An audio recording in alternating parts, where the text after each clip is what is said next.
calcium, on en a besoin tout au long de notre vie et c'est vrai qu'on en a parfois plus besoin en quantité. On a besoin d'un apport plus important pour les personnes comme vous, des adolescents, des enfants adolescents. En période de croissance, on en a besoin de plus.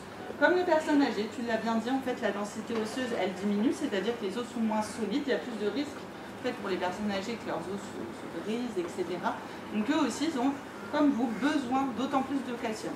Ça ne veut pas dire que nous, les adultes, on n'en a pas besoin. C'est juste qu'on en a besoin un petit peu moins. Du chocolat. C'est un anti-stress.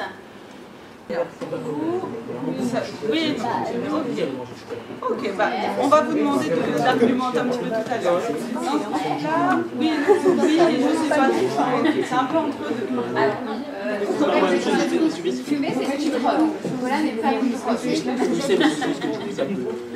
Oui, mais alors, du coup, pour ce groupe, c'est un petit peu mitigé pour celui aussi. Est-ce que vous pouvez voilà, en dire plus pourquoi vous êtes un peu mitigé entre je sais pas et je pense que c'est vraiment un anti-stress?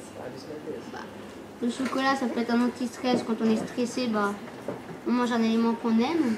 Ouais. Plus pour se donner du plaisir. C'est ça. D'accord. Mais c'est pas trop une solution, quoi. Ouais. Ok, très grossir.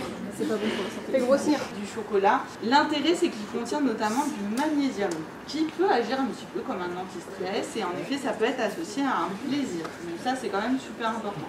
Par contre, il ne faut pas que ça soit la solution tout le temps. Ça, tu l'avais justement dit, dans le sens où c'est quand même riche en sucre, riche en graisses saturées, donc il ne faut pas en abuser. Un ou deux carrés de temps en temps pour se faire plaisir, mais il ne faut pas que ça soit tout au long de la journée et dès qu'on a un petit peu de stress, dès qu'on vit un petit peu de stress. Vous connaissez un petit peu cette image, le bateau alimentaire ou pas? Je connais le triangle.